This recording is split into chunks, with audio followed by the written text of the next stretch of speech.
Bismillahirrahmanirrahim. Assalamualaikum warahmatullahi wabarakatuh. Innal hamdalillah nahmaduhu wa nasta'inuhu wa nastaghfiruh wa nu'minu bihi wa natawakkalu alaihi. Asyhadu an la ilaha illallah wahdahu la syarikalah wa asyhadu anna Muhammadan abduhu wa rasuluh. Allahumma salli ala Muhammad wa ala ali Muhammad. Alhamdulillah, segala puji kehadirat Allah Subhanahu wa taala atas segala nikmat Allah alladzi ahyana ba'dama amatana wa ilaihin nusyur, yang telah membangunkan kita dari tidur kita atau dari kematian sejenak kita, yang kemudian dibangunkan kita pada pagi ini untuk melanjutkan aktivitas sebagaimana hamba pada mestinya. Kemudian Allahumma salli ala Muhammad wa ala ali Muhammad. Salawat serta salam senantiasa tercurah kepada junjungan kita Nabi besar Muhammad sallallahu alaihi wasallam. Semoga kita adalah orang-orang yang senantiasa istiqomah menegakkan dan mengamalkan sunnah-sunnah beliau, sehingga dengan asbab itu kita semua mendapat syafaat beliau di yaumil akhir kelak. Bapak-bapak, hadirin jamaah rahimani wa rahimakumullah. Sedikit tentang kuliah subuh pada kali ini. Kita pada umumnya manusia, dan lebih umumnya lagi seluruh makhluk yang Allah ciptakan di muka bumi ini, pada dasarnya terdiri dari dua unsur. Unsur yang bisa dilihat dan unsur yang tidak bisa dilihat. Kalau unsur zahir dan unsur batin, jasmani dan rohani. Zahir bisa dilihat. Zahir berupa amal, berupa perbuatan nyata, bisa dilihat.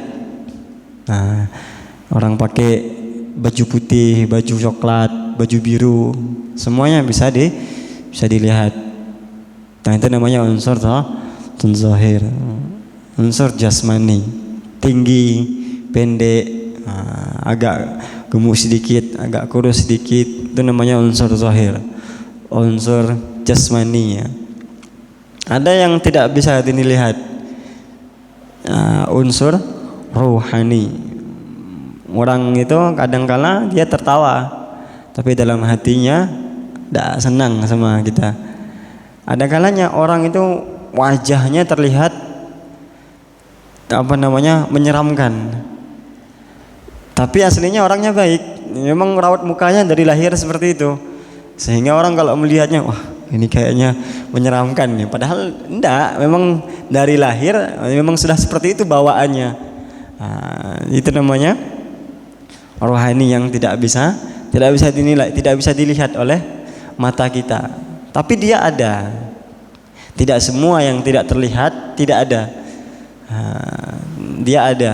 Dan nilai kita di hadapan Allah Subhanahu wa taala tidak terletak pada yang jasadnya, tidak terletak pada yang jasmaninya, tapi letaknya ada yang di rohaninya.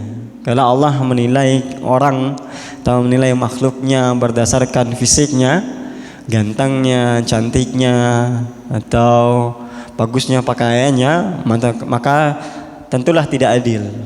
Nah, tapi Allah tidak menilai itu. Innallaha la yanzuru ila suwarikum wala ajsamikum wala malikum walakin Allah yanzuru ila qulubikum. Allah itu tidak menilai bentuk tubuhmu, tinggi pendekmu. Allah juga tidak melihat fisikmu, kamu ganteng, kamu tidak ganteng. Allah juga tidak menilai hartamu, kamu kaya, kamu pejabat, kamu siapapun, tidak Allah nilai. Apa yang Allah nilai? Yang Allah nilai adalah apa yang ada dalam hatimu, apa yang terbesit dalam jiwa. Itulah yang menjadi penilaian Allah Subhanahu wa taala. Nah, termasuk dalam perkara ibadah, Perkara ibadah itu kalau dalam Syarah Arba'in Nawawi itu al-amal itu ada namanya amalul zahir, ada namanya amal batin.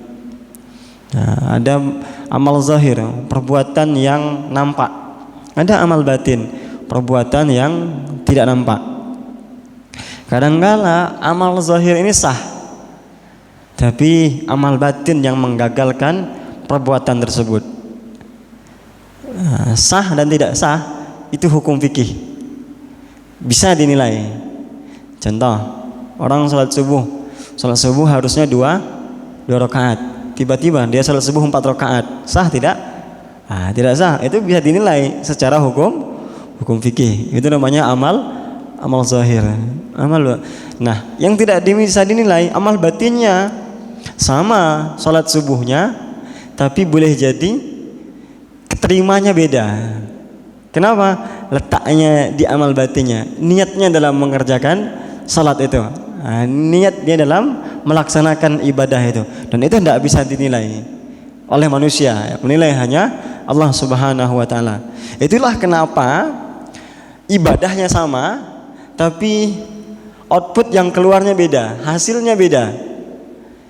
Sholatnya sama seperti kita, rutinnya sama seperti kita, tapi hasilnya beda. Itulah kenapa ada orang sholat tapi perbuatan buruk jalan terus. Kalau kata anak muda itu kan STMJ, sholat terus maksiatnya jalan. Tapi padahal dia sholat.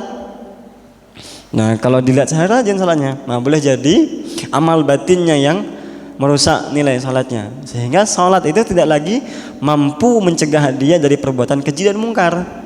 Ibadah itu tidak lagi mampu mencegah dia dari perbuatan-perbuatan yang buruk. Kenapa? Boleh jadi sholat itu hanya rutinitas. Boleh jadi dia sholat hanya karena kebetulan di kantor dia sholat, atau boleh jadi karena dia sholat karena kebetulan di sekolah ada aturan harus sholat, sehingga sholatnya itu setengah-setengah, bukan karena Allah. Niatnya tidak murni karena Allah Subhanahu wa Ta'ala. Sama seperti Ramadan kemarin, betapa banyak orang Ramadan kemarin ramai masjid, penuh masjid. Tarawehnya sama, semua sama-sama taraweh. Puasanya sama, semua sama-sama puasa. Ibadahnya sama, semua sama-sama ibadah. Cuma pertanyaannya, apakah semua keluar dari Ramadan itu sama hasilnya? Tidak. Setelah keluar dari Ramadan, berapa yang bertahan masih menghuni masjid? Setelah keluar dari Ramadan, berapa yang bertahan masih mendatangi kajian? Setelah keluar dari Ramadan, berapa yang bertahan untuk masih menghidupkan malam-malamnya? Berapa? Hanya segelintir saja. Kenapa? Padahal puasanya sama, tarawehnya sama, ibadah lain juga sama, tapi kenapa hasilnya berbeda? Boleh jadi yang membedakan bukan amal zahirnya, yang membedakan amal batinnya. Boleh jadi puasanya karena memang musimnya puasa sehingga dia juga ikut puasa. Boleh jadi karena musimnya orang lagi taraweh, dia ikut taraweh. Musimnya orang datang ngaji, dia ikut ngaji. Sehingga karena musim, bukan karena niatnya dalam hati. Sehingga keluar dari Ramadan dia tidak sampai pada puncak dan tujuan puasa. Apa puncak dan tujuan puasa? Takwa sendiri. Takwa itu sendiri itu amal batin. Itu bentuk batin. Takwa tidak bisa dilihat dengan pakaian. Makanya Nabi itu ketika menyebutkan takwa, bila menunjukkan 3 kali, at-taqwa hahuna, at-taqwa hahuna, at-taqwa hahuna. Takwa itu letaknya di sini, kata beliau. Letaknya di sini, letaknya di sini. Maksudnya di mana? Takwa itu letaknya di hati. Kalau menilai takwa letaknya dari pakaian, bahaya. Boleh jadi Abu Jahal lebih takwa daripada kita, karena jubahnya setiap sehari. Kita malah jarang jubahan. Makanya takwa itu tidak bisa dinilai dengan pakaian. Tapi takwa itu letaknya di hati kita, letaknya di jiwa. Ini perbuatan perbuatan zahir. Dan itulah yang diinginkan ketika keluar dari Ramadan. Sehat jasmani dan sehat ruhaninya. Sehat jasmani boleh jadi orang itu, hikmah puasa kan salah satunya mengembalikan kebugaran sel-sel, mengembalikan kebugaran fisik. Nah, itu namanya hikmah jasmaninya. Dijaga lewat Ramadan. Nah, selebihnya lagi kita harus menjaga kesehatan rohani setelah keluar dari Ramadan. Ramadan bukan hanya bulan menumpuk amal. Mumpung Ramadan beramal, setelah Ramadan seolah-olah itu bekal dimakan untuk dimakan di tengah jalan. Tidak bisa. Ramadan itu kemarin itu bulan pembiasaan. Nah, kita sudah dibiasakan oleh Allah Subhanahu wa taala dengan puasa. Kita sudah dibiasakan oleh Allah Subhanahu wa taala dengan salat malam. Maka setelah keluar dari Ramadan itu, supaya rohani itu terjaga, rasanya masih sama seperti rasa di bulan Ramadan, maka yang telah diajarkan di bulan Ramadan itu diamalkan kembali. Kalau Ramadan itu bisa tarawih saja itu bisa dijaga kok Ramadan. Apa susahnya menjaga salat Isya secara berjamaah? Kalau puasa Ramadan 1 bulan saja bisa dijaga, apa susahnya menjaga 2 kali seminggu atau 3 kali dalam sebulan? Nah, itu kan lebih ringan daripada bulan Ramadan. Maka apa susahnya menjaga? Maka inilah yang ingin kita jaga, sehat walafiat. Nah, orang kan mengatakan, kalau orang tanya kabar, bagaimana kabarnya? Kita pasti mengatakan sehat walafiat. Apa itu sehat walafiat? Nah, tentu ada bedanya. Kalau sudah ada ada dan itu berarti tidak mungkin diulang satu kata yang sama dalam 2 tempat berbeda, mesti ada bedanya. Sehat dan afiat tentu ada bedanya.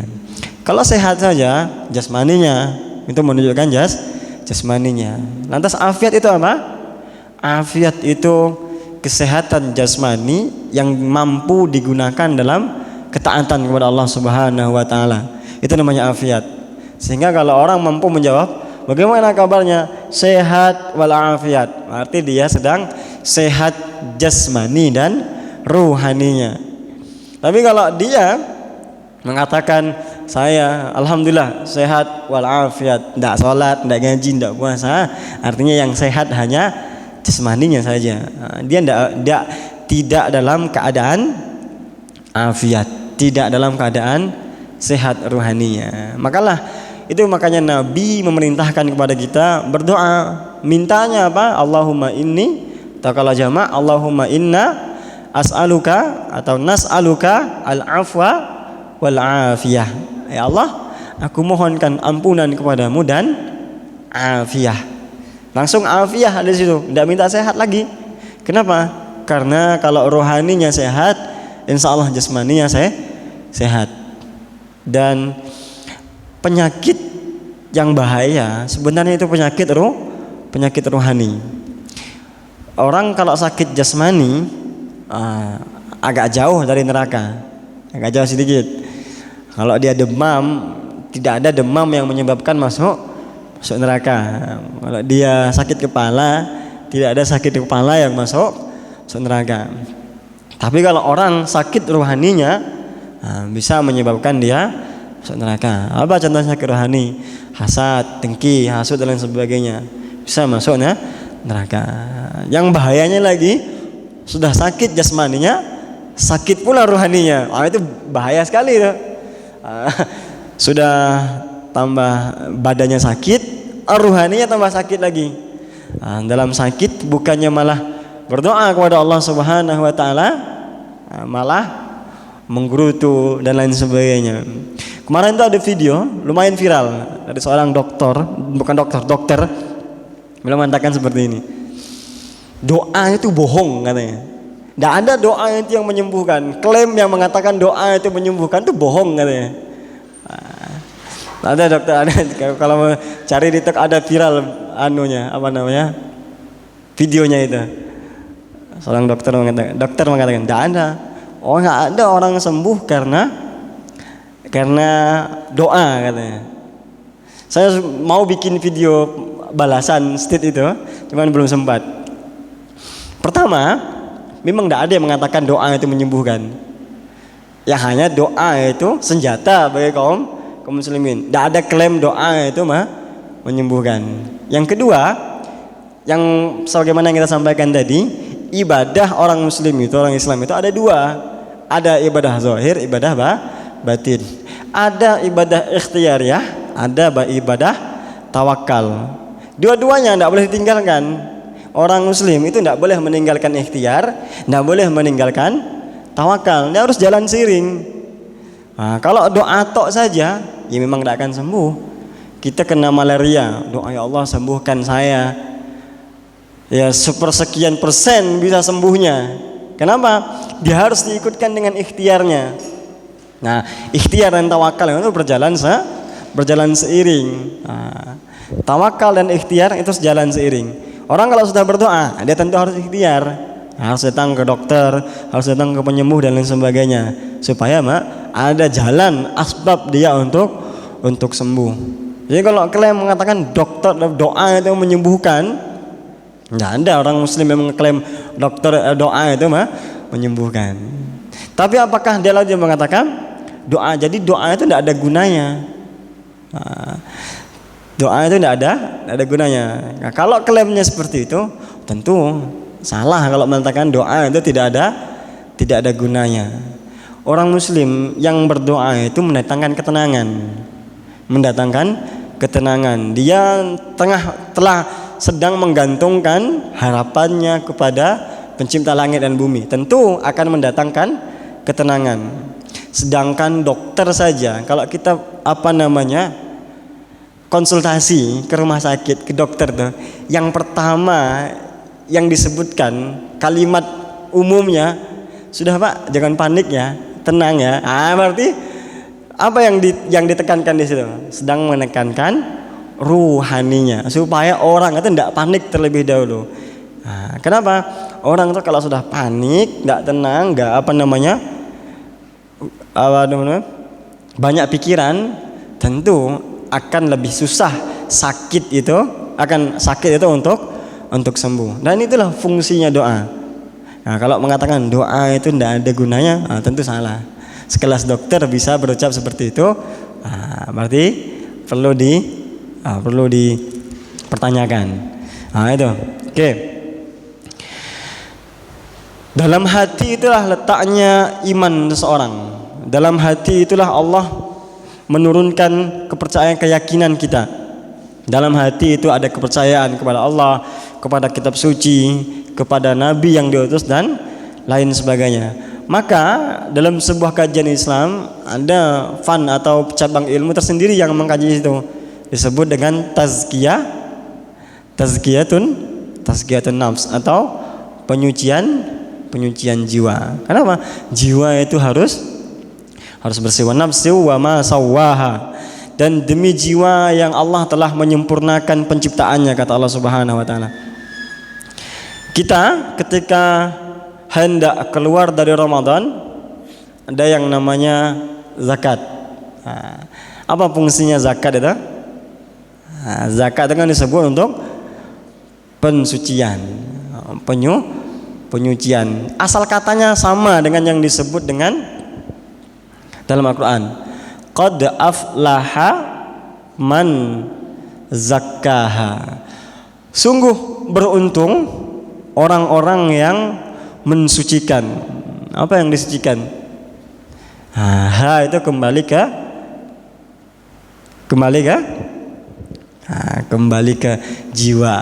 Beruntunglah orang-orang yang menjaga jiwanya tetap suci, menjaga ruhaninya tetap bersih. Lalu ayat berikutnya menariknya, Allah melanjutkan waqad khaba man dassaha, dan sungguh apa?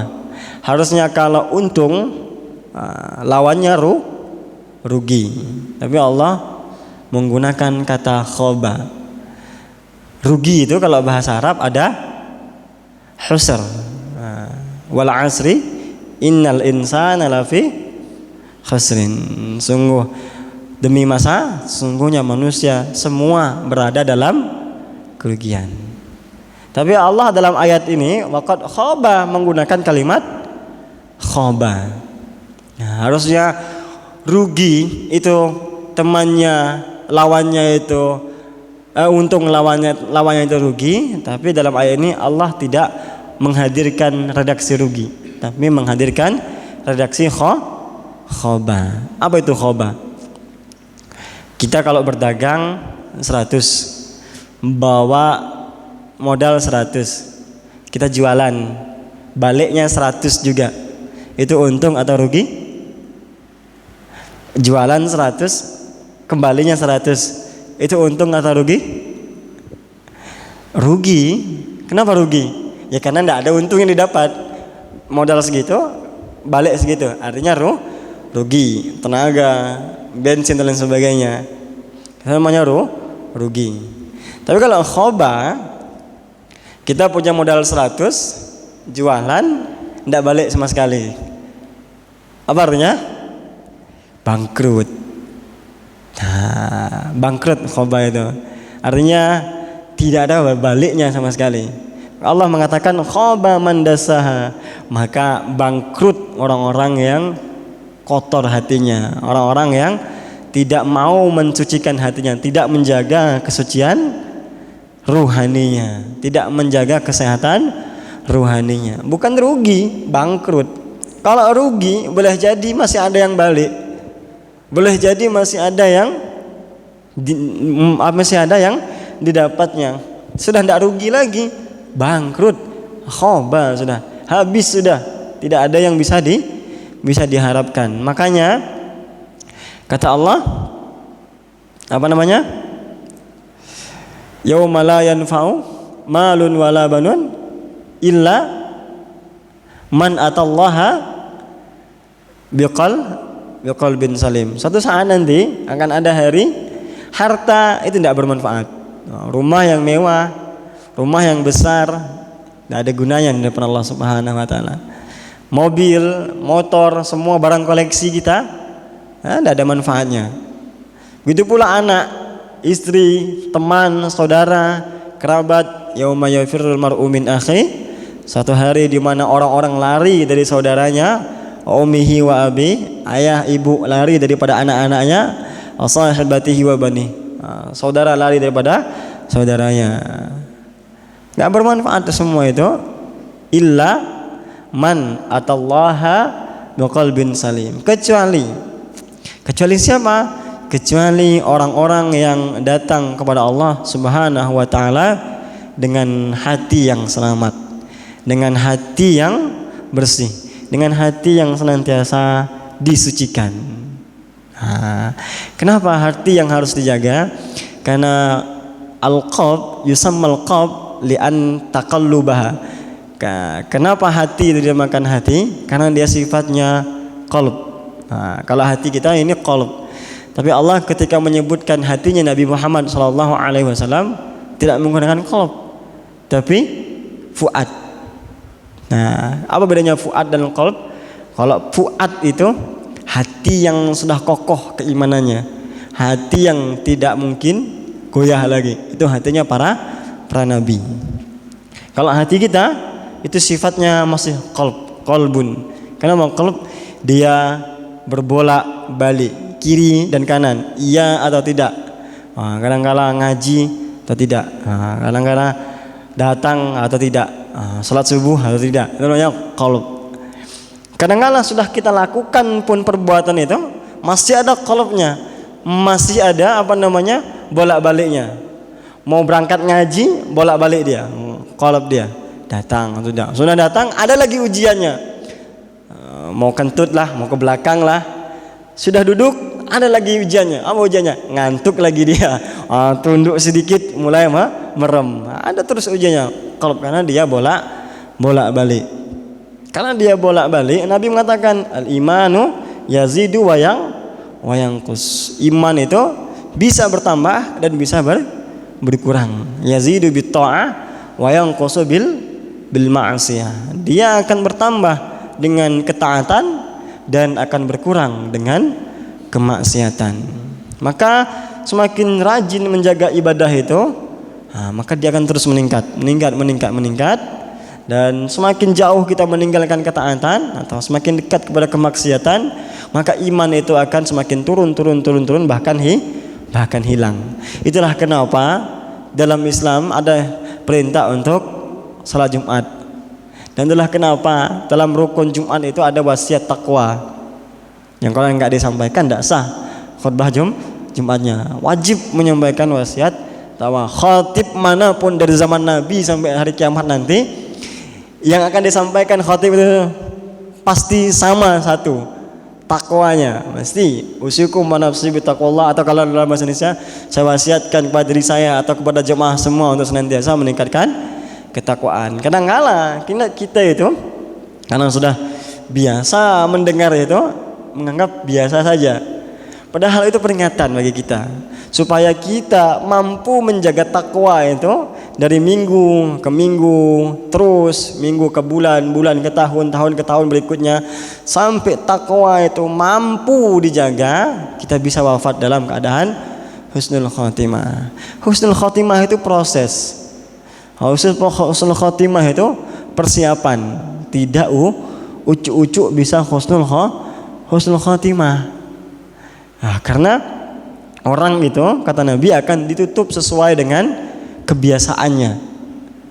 Kalau dia biasanya main bola, kalau biasanya dia ngomong kotor, ya sudah, akhir usianya akan ditutup sesuai dengan yang biasa dia lakukan. Ada orang, kisah dari guru kami menceritakan, ada seorang jemaah yang dia suka main mencatur.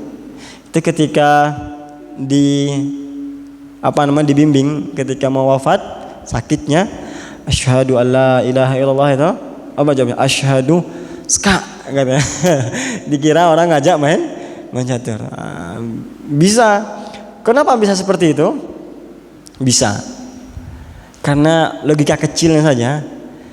Pernahkah kita tidur itu ngigo, atau melihat anak kita tidur ngigo dengan perbuatan dia tadi siang? Dia main bola atau heboh sekali di siang, malamnya ngigo apa yang dia kerjakan. Kenapa? Karena yang dia kerjakan tadi siang itu terekam di alam bawah sadarnya, sehingga ketika dia dalam keadaan setengah sadar dan tidak setengah sadar, yang ada dalam alam bawah sadarnya itu muncul, keluar dia. Sama orang dalam keadaan sakit, dalam keadaan sakaratul maut, dalam keadaan setengah sadar itu, apa yang menjadi kebiasaannya itu akan muncul dengan sendirinya. Orang kalau suka ngaji, ya sudah, yang akan keluar dari mulutnya ayat-ayat Al-Quran, sesuai semua dengan apa yang dia kerjakan. Makanya iman dijaga supaya dia tidak turun dan tidak naik, apalagi tempatnya di hati. Makanya Nabi mengajarkan kita banyak doa yang berkaitan dengan hati. Allahumma inna nas'alukal afwa wal afiyah. Dalam redaksi lain, Allahumma sabbit qulubana ala dinik. Atau dalam redaksi lain, Allahumma sabbit qulubana ala ta'atik. Ya Allah, sabbit, kokohkan, kuatkan hati kami dalam ketaatan, dalam agamamu. Kenapa minta dikokohkan? Karena hati ini walaupun milik kita, walaupun ada dalam diri kita, sejatinya bukan kita yang menguasai, bukan kita yang memegangnya. Siapa yang memegang hati kita? Allah Subhanahu wa ta'ala. Maka minta supaya dikokohkan. Maka yang terakhir, sebelum kita tutup, setengah jam biasanya. Dalam kitab Yaumun fi Hayati Shaiminnya Imam Syekh Mahmud Al-Misri itu, beliau membuat kitab atau menulis sebuah makalah, ringan makalahnya itu, ada 45 halaman, memang berbahasa Arab. Beliau mau nulis sebuah buku atau makalah kecil namanya Yaumun fi Hayati Shaimin, hari-hari orang yang berpuasa. Sampai di penutupnya beliau memberikan deklarasi. Nah, kata beliau, fa iza dakhala 'alaikal 'aid fahzar minal wuqu'i fil ma'asi. Maka apabila telah datang hari lebaran, hari raya Idul Fitri, atau maksudnya sudah keluar dari Ramadan, kata beliau, hati-hati minal wuqu'i fil ma'asi.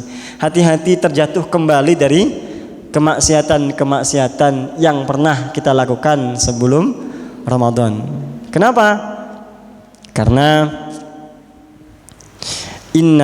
anna alamata qubuli syahri, kata beliau, tanda Ramadan itu diterima, antastaqima ba'da syahri ala ta'atillah kama kunta mustaqiman fi zalika syahri.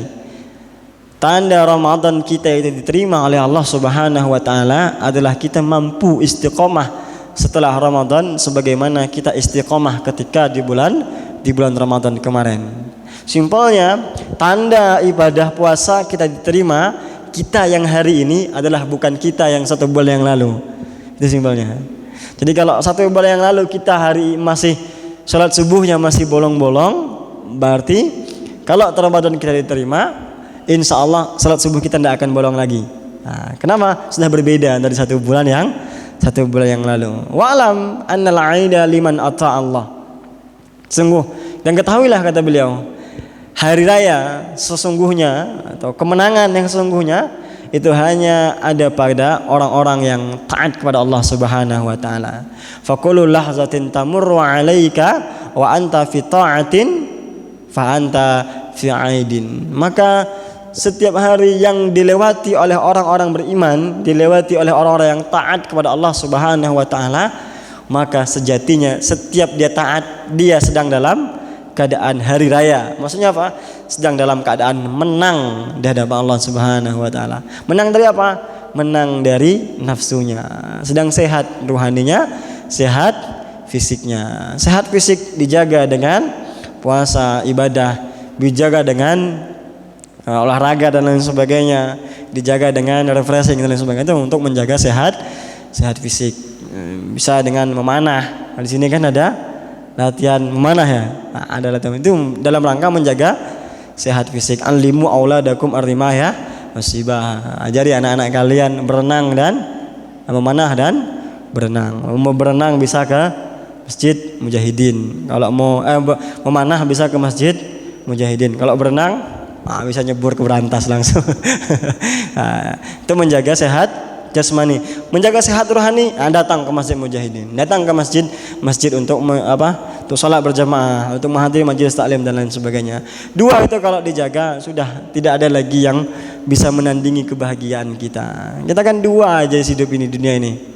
Ingin sehat fisik, ingin tenang hidup di dunia. Kalau sehat fisik sudah bisa, tidak ada gangguan, tidak ada sakit, bisa makan apa saja, minum apa saja, kemudian rasa hati tentram, tidak sumpek, itu kan sudah Insya Allah sudah kaya luar biasa itu.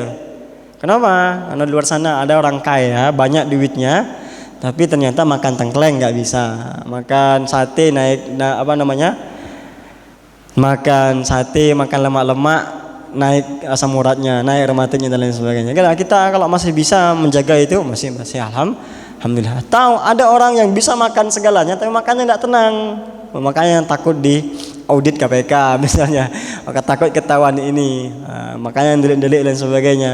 Dia bisa makan apa saja tapi tidak tenang, rohaninya yang tidak tenang. Ada orang kaya juga bisa makan apa saja tapi selalu tidak cukup. Selalu merasa kurang saja. Kenapa? Rohaninya yang sakit. Tapi kalau kita sudah dapat dua-duanya, mampu menjaga dua-duanya, maka insya Allah itulah sehat, itulah nikmat yang luar biasa yang Allah berikan kepada kita. Oke, alhamdulillah sudah setengah jam lewat 2 menit sedikit lah, tidak apa ya. Sudah setengah jam, saya kira cukup untuk kuliah subuhnya pada subuh kali ini. Semoga yang sedikit ini bisa difahami, kemudian ada yang bisa diamalkan dan bisa menjadi penyelamat kita semua di kehidupan dunia maupun di akhirat kelak. Usikum wa nafsi bitaqwallah. Lebih dan kurang saya mohon maaf. Assalamualaikum warahmatullahi wabarakatuh.